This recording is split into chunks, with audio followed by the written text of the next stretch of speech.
नमस्कार, बहुत स्वागत है आपका साधना न्यूज में और मैं हूं आपके साथ मनीष कुमार। मुख्यमंत्री डॉक्टर मोहन यादव ने मंत्रियों के कामकाज की समीक्षा की और उनसे एक एक करके अपने काम का हिसाब लिया। मुख्यमंत्री डॉक्टर मोहन यादव ने मंत्रियों से पूछा कि उनके प्रभार वाले जिलों में कितना काम हुआ है, सरकार की योजनाएं और नीतियां समाज के सबसे निचले स्तर तक कितनी पहुंची है और विभागों की उपलब्धियां क्या रही। मुख्यमंत्री डॉक्टर मोहन यादव ने सोमवार को भोपाल स्थित अटल बिहारी वाजपेयी स्वशासन और नीति विश्लेषण संस्थान में निगम, मंडल बोर्ड और आयोग और प्राधिकरण के नवनियुक्त पदाधिकारियों के उन्मुखीकरण और प्रशिक्षण कार्यक्रम का शुभारंभ भी किया और उनसे भी चर्चा की है। देखिए हमारी खास रिपोर्ट।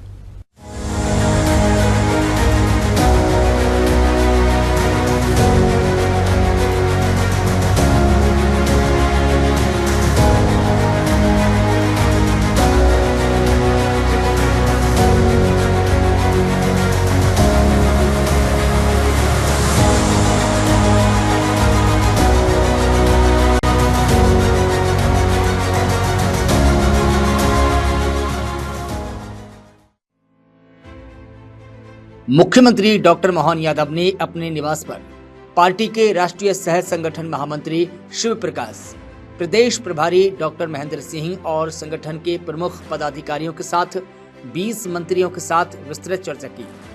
बैठक में मंत्रियों के प्रभार वाले जिलों में उनके प्रवास, संगठनात्मक कार्यक्रमों में भागीदारी और संगठन से समन्वय को लेकर विस्तार से चर्चा हुई। बैठक में संगठन की रचना, बैठकों की नियमितता और संगठन के साथ मंत्रियों के तालमेल पर विशेष चर्चा हुई। मुख्यमंत्री डॉक्टर मोहन यादव ने जिलों में स्कूलों, स्वास्थ्य केंद्रों और आंगनबाड़ी सहित प्रदेश की महत्वाकांक्षी योजनाओं की प्रगति की जानकारी ली। सरकार की योजनाओं और नीतियों का जमीनी स्तर पर कितना प्रभाव है, इस पर मंत्रियों से फीडबैक लिया। गेहूं खरीदी समेत विभिन्न जनहित से जुड़ी योजनाओं की प्रगति और जिलों में उनके क्रियान्वयन की समीक्षा की गई। चुनाव के समय जनता से किए गए वादों पर सरकार की प्रगति का आकलन किया गया। मुख्यमंत्री डॉक्टर मोहन यादव ने मंत्रियों से विभागों की उपलब्धियों और अभी तक किए गए कार्यों पर विस्तार से चर्चा की है। वहीं प्रधानमंत्री नरेंद्र मोदी की अपेक्षाओं के अनुसार पेट्रोल डीजल की बचत और सार्वजनिक परिवहन के उपयोग पर जोर दिया।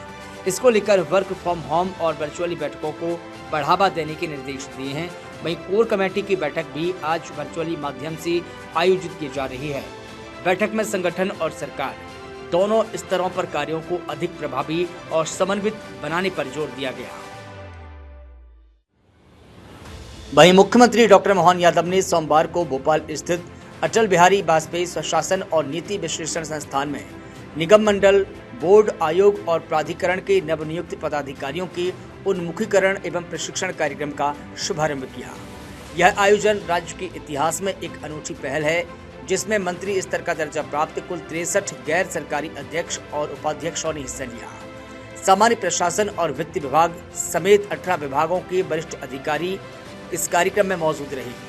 कार्यक्रम में नवनियुक्त नेताओं को प्रशासनिक दायित्वों, वित्तीय प्रबंधन और शासन की नीतियों के बारे में विस्तृत जानकारी दी गई।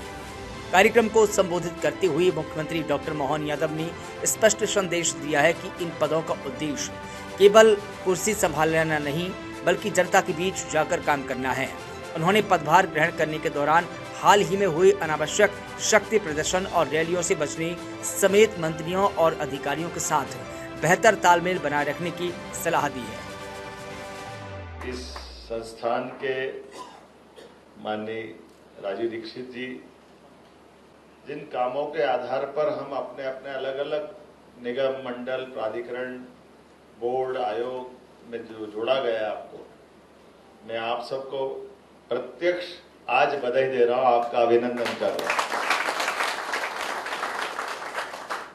इस अवसर पर हमारे इस पूरे प्रबंधन के पीछे की जो कल्पना है, वो कल्पना आपके लिए भी बहुत काम आएगी। मैं निगम में माननीय अध्यक्ष जी, माननीय प्रभारी जी, आपको धन्यवाद दूंगा। जिस दिन आर्डर आता है और आर्डर आने के बाद हम अपने अपने काम पे पहुंचा दिए जाते हैं ज्वाइन करने के लिए, लेकिन ये मेरे मन में लगता था कि कोई प्रशिक्षण तो दो कि हमको जाके करना है, कैसे क्या करना है, हमारे दायित्व के आधार पर कैसे सफलता पाएंगे। काम की एक प्रशिक्षण की पद्धति होना चाहिए।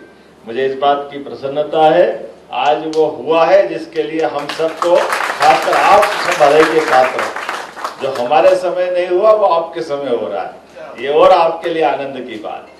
जैसे आपने कहा, ये बात सही है कि हम सब निगम मंडल के अलग अलग दायित्ववान प्राधिकरण के, कोई अध्यक्ष है, कोई उपाध्यक्ष है, कोई सदस्य है, और हमारे में से कई सारे लोग इस सरकारी व्यवस्थाओं के इस तरह के काम करने के लिए भी एक नए दौर में पहुंचे होंगे कि काम को करने के लिए सबसे पहली जो बात माननीय अध्यक्ष जी और माननीय प्रभारी जी ने कही है कि हमारा कॉन्फिडेंस डेवलप करके उस काम के बलबूते पर हमारे लिए जो एक नया अध्याय था, हम उसमें कैसे दक्ष हों। सरकारी काम करने में हमारे अंदर का कॉन्फिडेंस, अच्छे काम करने की प्रेरणा कैसे पाए, और उस अच्छे काम की प्रेरणा का परिणाम जिस दिन हम हटे, हमको लगे कि हमने भी सीखा और जिस संस्थान में आए उसका भी हमने भला किया, और सरकार की भावना का भी, जिसके कारण से हमको घर से बुला करके इस उत्तरदायित्व को दिया है, वो निर्णय भी सार्थक होना चाहिए। तो हमारा बनना सार्थकता है। यही काम की आवश्यकता है, जिसके कारण से आप सबको आमंत्रित भी किया गया और ये दायित्व का आपको अलग अलग काम दिया गया। आज गरीब से गरीब आदमी की अपनी डीबीटी के माध्यम से उसका डायरेक्ट बेनिफिट उसके खाते में पहुंच रहा है। ये है शासन के, सुशासन के तंत्र और सुशासन के मंत्र, जिसके भरोसे से जो जैसी जरूरत है उस तरह का वातावरण बनाना चाहिए। और हमने सबने देखा, अभी तो एक नहीं, ऐसे बहुत सारी बातें मैं बहुत सारे प्रकार से कह सकता हूँ, और लेकिन अब आपके साथ सीधे सीधे मैदान में काम दे करके आपको काम पे लगाया। अब काम के आधार पर कुछ चीजों की पथ्य परहेज भी आपको रखना पड़ेगी। हमारे लिए अपने विभाग के काम को अच्छे से समझ करके काम को करने के लिए मानसिक स्थिति से कि हाँ हमको अनुभव है, सब कुछ है, लेकिन ये काम का अनुभव नया है, इसलिए वहाँ का एक वातावरण, वहाँ आपके साथ अधिकारी कर्मचारी, फिर आपसे जिनको हित लाभ जुड़ेंगे, आपके विभाग से जिस तरफ आपको बढ़ना रहेगा, उन कामों को लेकर के आप पे कई प्रकार की चुनौतियां भी रहेगी। फिर चुने हुए जनप्रतिनिधि भी हैं, हमको अपने उस चुने हुए जनप्रतिनिधि से भी तालमेल रखना है। प्रभारी मंत्री, सरकार के अंग, आपके विभाग के अधिकारी, इन सारे बीचों में से आपको काम करना है, और काम करते करते अपनी धाक भी बनाना है और साख भी बनाना है। और धाक और साख बनाने में जो जरूरी है वो अपने आप का आत्मनियंत्रण है, हमारा कंट्रोल, और हमारे लिए सोचने के लिए जो बेहतर से बेहतर हो सकता है वो आपके लिए अवसर भी है, क्योंकि इस पूरे काम से आपकी समाज में सरकार की साख बनाने वाले मार्ग पे आपको पहुंचाया जा रहा है। आपके काम करने से सरकार की, समाज की, हमारी दल की, सबकी एक इज्जत जुड़ी हुई है। इसलिए उसमें आप व्यवधान करने नहीं गए, आप उसके बीच में उस बात के आनंद के लिए गए। लेकिन ये भी बात सही है कि हमको नियम कानून व्यवस्थाओं की तरफ बराबरी से ध्यान देना। मौका पड़ेगा तो हमारे सब वरिष्ठ अधिकारी सकारात्मक रूप से आपकी मदद करने के लिए भी तैयार है। तो हमारे द्वारा लिए गए निर्णय के लिए, तो हमारे निर्णय में हमारे आधार पर विभाग की साख बने, सरकार की साख बने, ये भी जरूरी। और सरकार चूंकि केंद्र में भी हमारी, राज्य में भी हमारी, बाकी प्रबंधन भी हमारा है, तो हमारे इन कामों का, दोनों का, तीनों का सिलसिला बगैर इस तरह की बातों का जिसके कारण से पथ्य परहेज में दिक्कत आती है, आप बचना इन सारी बातों से। तो आज के इस अवसर पर क्या हमारे बीच ये जो अपना प्रशिक्षण का कार्यक्रम उस भावनाओं के हिसाब से हो, ये बात भी सही कि आपके निगम मंडल के सदस्यों का अंदर अभी बनना बनाने का क्रम और जारी रहेगा। ये भी हो सकता है कि आपके यहाँ काम करते करते आपको कल ही बता दें कि अब ये काम नहीं, आपको दूसरा काम दे देंगे, तो उसकी तैयारी भी रखना बिना संकोच। हमको जब भी 24 घंटे कोई को कैसा भी काम मिल सकता है, और काम करते करते किसी से रोक नहीं सकते कि आप ये काम कर रहे हो, अभी आपको ये नहीं करना है। इस सारे सिस्टम के हम एक तरह से इस बात के लिए जीने के लिए तैयार रहे। इन सारी व्यवस्थाओं में सरकार में ये सभी संभावना बनी रहती है। लेकिन मेरी अपनी ओर से आज विक्रम संवत 2083 ये वास्तव में अमृत मास है। आपने सही कहा, ज्येष्ठ मास, खासकर अधिक मास का भी ज्येष्ठ मास ही हमारे लिए और पवित्र पुरुषोत्तम मास है। इस अवसर पर आप अपने दायित्व का निर्वहन इस प्रशिक्षण के बाद सफलता के साथ अपने कार्यक्षेत्र में करेंगे, ये शुभकामना देते हुए मेरी बात समाप्त करता हूँ। भारत माता की